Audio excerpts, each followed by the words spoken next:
This is fun. It's like we're having a high school reunion here. So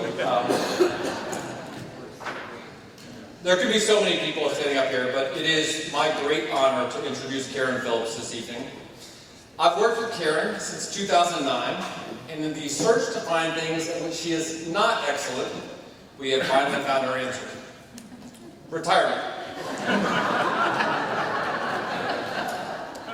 Karen believed she was retiring after 20 years at her beloved JP2, as did her children, Jake, Sabrina, Josh, my good friend Gabe, who did not make it this evening, so good having one up on him, all the rest of her kids, and Zach, as well as Karen's grandkids.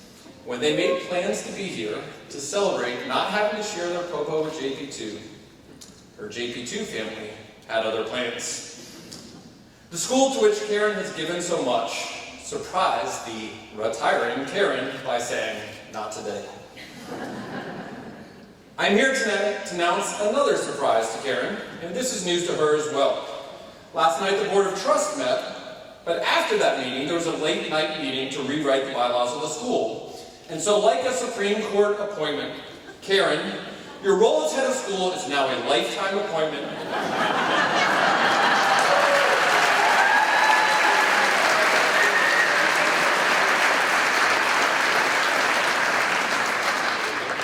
Congratulations. Many of you have had Karen, you've known her, you've been her students, your colleagues, you've been parents of students that she's taught. So Karen's career began 50 years ago, teaching 5th and 6th grade students in a self-contained classroom for the Teacher Corps in Louisville. This first job, unlike her other ones, lasted only 1 year for a simple reason. 5th graders aren't very good at AP Euro. Ever glutton for punishment, Karen pulled another 3-year stint teaching a self-contained class at the Union 6th grade school in her hometown of Gallatin, perhaps vowing never to teach middle school students again. Imagine her surprise this spring when I sat down in her office and asked her to take over an 8th grade history course, 45 years later. As I tell you all this, I promise we at JP2, to the Phillips family, we actually really do love Karen, even though the acts of this spring may not seem to tell a different story. During her 13-year hiatus from teaching, the new mother instilled in her children a love of education, just as her parents, Hal and Betty, had done for her. Boasting perhaps the highest IQ of any 12-person band shepherding kids between school and swim in Sumner County history, our beloved Vandy grad toted around a clan of Gallatin future high school graduates who would go on to attend Duke, Harvard, Duke, and Swanee. Her own kids were clearly in good shape, so in 1990, the ever-restless Karen decided she needed a new challenge: teaching students whose last name was not Phillips. Little did the principal of Gallatin High School know that he may have been making the worst hire in the history of Gallatin High School when he hired Karen Phillips in the spring of 1990. For only God knew the fated Gallatin principal was hiring a gifted and dedicated educator who, as the future Dean of Studies at the finest Catholic high school in Tennessee, would 12 years later hire away basically all of his most talented faculty.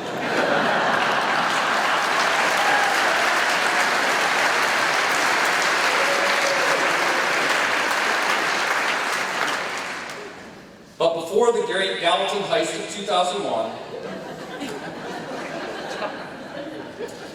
Karen established a stellar reputation as a world history, economics, and yes, she went back to school for that because Karen is a lifelong learner, and AP European history. Always wanting to stretch students, she relaunched the Model UN and Youth in Government programs at Gallatin High School, and has since twice won the Golden Gravel Award as the YMCA Volunteer of the Year in 2001 and 2015. Gallatin High School had a great one to build cross-curricular courses and relationships, much to the chagrin of Gallatin High School. When God calls, Karen Phillips answers. But when Karen Phillips calls, Betty, Jennifer, and Richard answer.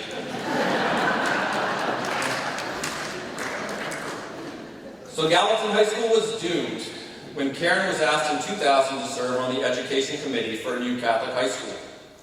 After meeting Hans in December of 2000, he made the best decision he made in his tenure as head, and naming Karen Phillips the Dean of Studies in the spring of 2001 in an office at Dollar General.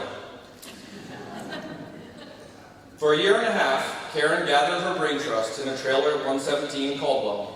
And like mad scientists, they conceived of an unbelievable school where Renaissance men and women on this city upon a hill were designing a program desiring excellence in the classroom, in the arts, on the athletic fields, and most importantly, to create young men and women of high character and of faith. Karen's vision is woven into the soul of Pope John Paul II. Mike McLaren used to describe AP European history, the course that came to be synonymous with Karen over these past 20 years, as benevolent torture. Hard, unapologetically rigorous, and memorable, AP European history students learn not just about Enlightenment thinkers, but also about the value of doing something that was hard, with lessons they could carry forward to the inevitable bumps in the road they would encounter in college or later in life. But Karen's vision of education, and of Catholic education in particular, was not simply about the head. Her students knew she loved and cared about them deeply. For as passionate as the 2009 Advanced Placement National Teacher of the Year was about history or youth in government, her students always knew that she cared more about them as people than about a single score on a national exam. She believed that to educate students was to feed the heart, the head, and the soul, and she gathered others that shared that vision. She modeled and lived the servant leadership of Christ, and in doing so touched generations of students and colleagues. More than awards or accolades, it is who Karen is that has touched so many. She sees potential in others, for the students in the room, for the faculty who have taught with her. She believes that in putting our trust and faith in God, we can discover wells of passion and talents that come from Him. This vision and her presence will outlast her time at the school. Through her family and her work family, for Karen always made JP2 feel more like family than a place to work. Those of us blessed to know Karen have been changed. When I think of her, the word that always bubbles to the surface is grace. No matter what the situation, she is going to act with integrity. To all the friends of the school gathered here tonight, know that even if she has not taught you, the good experiences that you have had here at Pope come in no small part from the gifts that this amazing woman has given to this place. Perhaps no gift greater than saying yes once again to the school for this coming year. So, it is my great honor to introduce my mentor, my friend, and the lifetime appointed head of Pope John Paul II Preparatory School, Karen Phillips.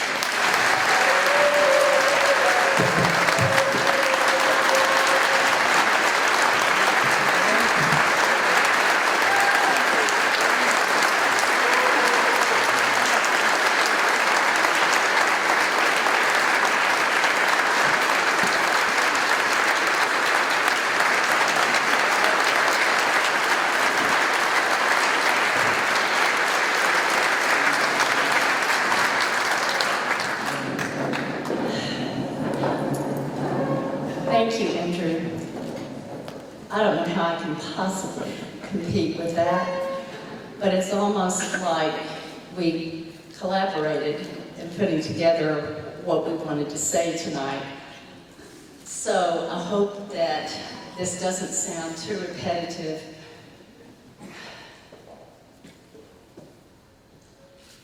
Superintendent, my former heads, my colleagues, my former students, parents of my former students, my family. Betty and I are so touched that you are here for us tonight. Words can't express.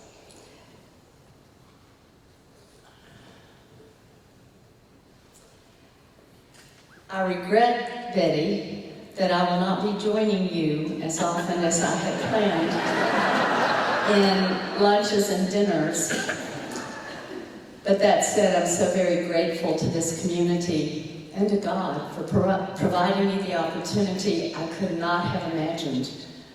And rather than leaving with a whisper in what has been a deliberate slipping away over the past few years.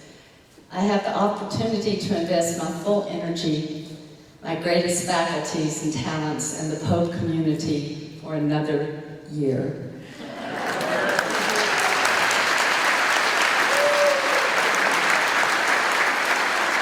People have been asking me for over a year, what are you going to do in your retirement? But having the opportunity to go full steam for another year both delays my pondering and the reality of life after Pope and provides me the purpose I could not have anticipated.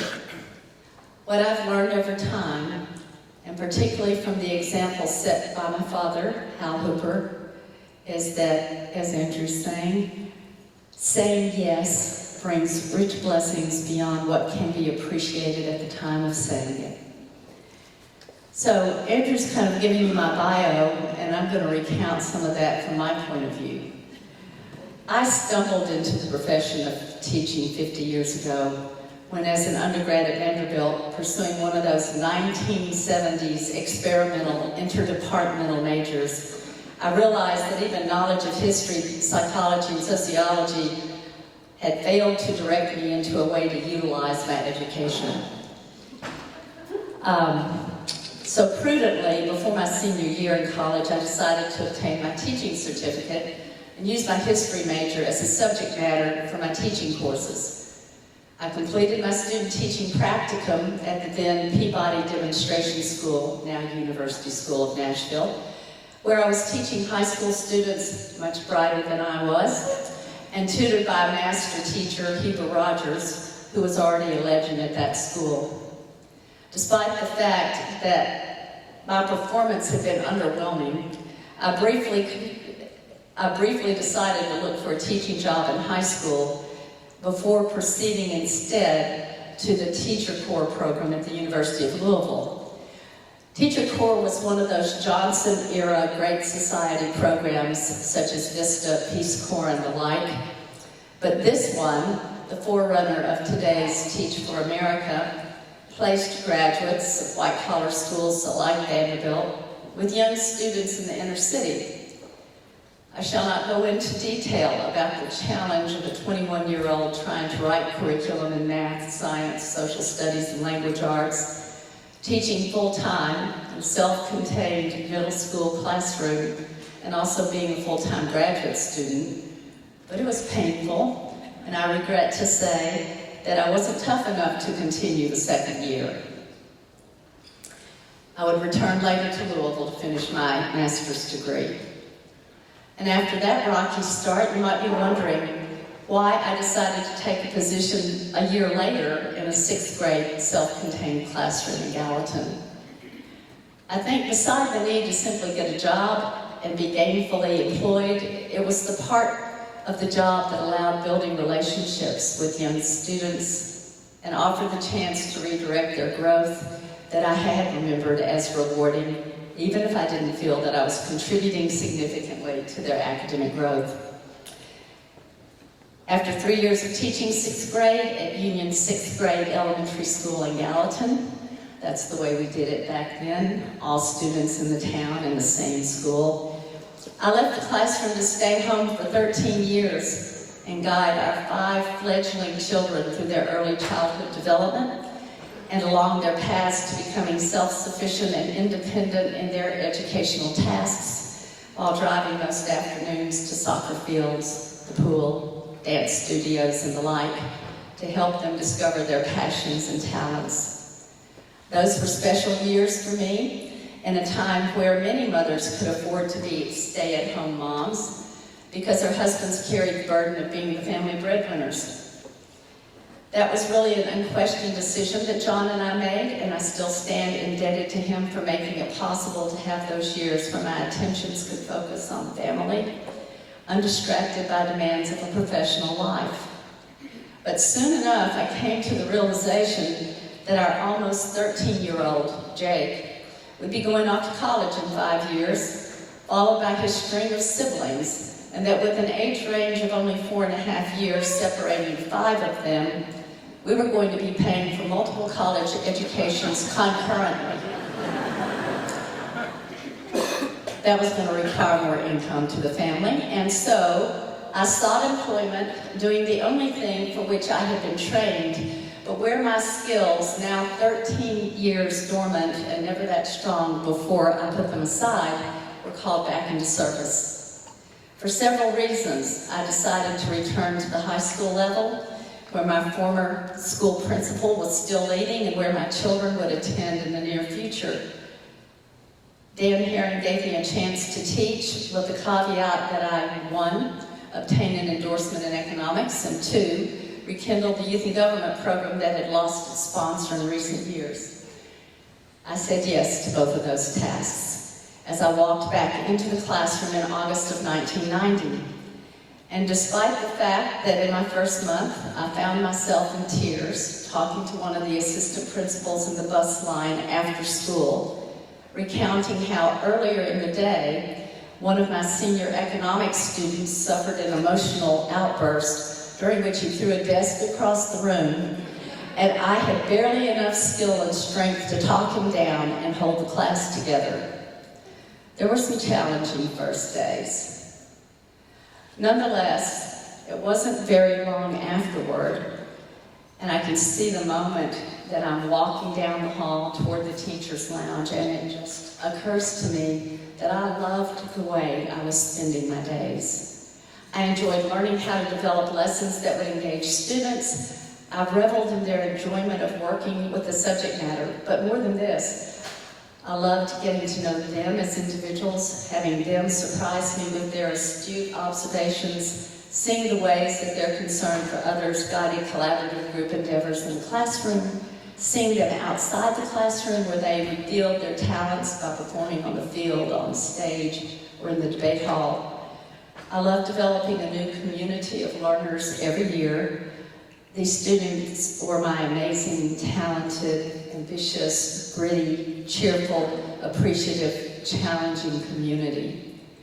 In saying yes to moving back into the classroom, I came to understand teaching as a ministry, a way of serving others with the talents and skills that I possessed, and the subjects I taught, economics, world history, European history, macroeconomics, mere vehicles for engaging and forming community with wonderful young people who had been placed in my charge for the year. At Gallatin High School for 12 years in the company of master teachers, Richard Stevenson, Elizabeth Smith, Eva Jane Johnston, Jennifer Dye, Betty Mayberry, I not only found models of excellent teaching in the classroom, but passionate individual teachers who, by saying yes, engaged in the lively community-building traditions like the magazine drives, homecoming door decoration competitions, and collaborative team efforts involved in putting on top 30 banquets and senior honors nights, things that built community and established traditions. From my own department head, Janine Doris, I observed that leadership involved making everyone feel needed, appreciated, and commended. These were years and experiences that formed my idea of what a great school should look like. Through opportunities to extend curriculum and add more rigorous advanced placement courses in Euro history, and working with a team of enthusiastic faculty leaders like Elizabeth Smith and Gordon Baines to create a vibrant Model UN program, we attracted delegations as large as 100 students to go to conferences. Many of those students would end up being elected leaders at those conferences. I learned the value of extracurricular programs in the arts, athletics, as well as academics that would serve as the future pillars of the educational program at JP2. And then in late 2000, I was asked by my then parish priest, Father Choby, to sit on the education committee for the recently formed Board of Trust with diocesan educator Carolyn Baker for what was soon to become Pope John Paul II High School. Honored and pleased to apply what knowledge I had regarding curriculum building from my own experience in the social studies, I said yes, but had no idea what wheels were beginning to redirect the trajectory of my career. In December of 2000, I was invited to meet front-running candidate for headmaster of the school, Hans Brookman, at the reception in Carolyn and Clark's home, and the next 20 years are history. The next chapter in my life as an educator was about to be launched through the charisma of a brash, confident 35-year-old who spoke about education and Catholic mission in a way that made the intertwining of the two so natural and emphatic that I was drawn to be part of it. Hans remembers that I hesitated to give him a yes to this invitation. To serve as Dean of Studies, teacher, yes, I could do that. Department chair, I could do that. For those roles, I had experience and some confidence, but for academic dean, the role would stretch me beyond my experience and certainty. But as we journeyed beyond my yes, we sought those transformative leaders. Betty Mayberry, Jennifer Dye, Richard Stevenson, Jeff Brothers, Brian Edwards, the McLarens, the Weavers, Julie Rollins, Dan Singlin, Betsy Pierpoli, Faye Gerton, Cherie Domino. I've left out some. With whom we shared the task of developing curricula, defining programs, envisioning mottos, proposing taglines, creating traditions. A house system with a leader in Mike McLaren who could define what cultures looked like. We created markers that would set the milestones that symbolize what our students should strive for. Events like our ring mass and our senior walk, the Chemic Awards, the Hans Brookman Christian Service Award, the baccalaureate graduation events, and awards. These would stand as aspirational goals for our students.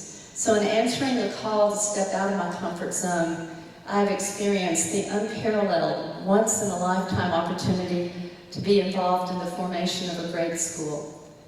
I'd like to claim that my answer of yes was brave and courageous, but honestly, I was timid and know that I was led every step of the way by God's guiding grace and relied on the expertise and talents of others.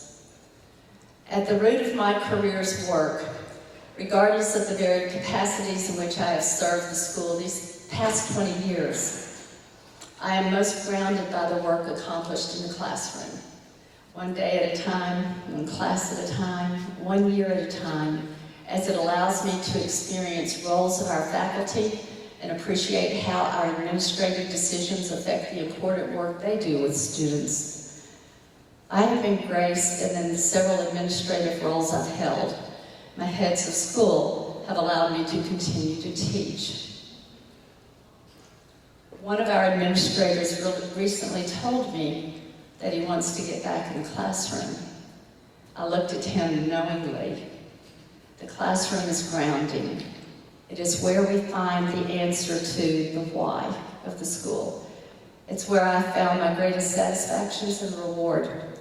It is where community is built, where skills as an encourager, a validator, a coach are confirmed. I may end my career with a new title, but the one I will treasure most is the one that I stumbled into and I'm so blessed to have held for 35 years, that of teacher. Whether in the classroom or among my colleagues, I hope to be seen as a leader who, as a teacher, offers a place where their vision can be lived out, where their contributions to the school are felt, and where each student and parent and faculty member feels part of the family of Pope John Paul II Preparatory School. Thank you.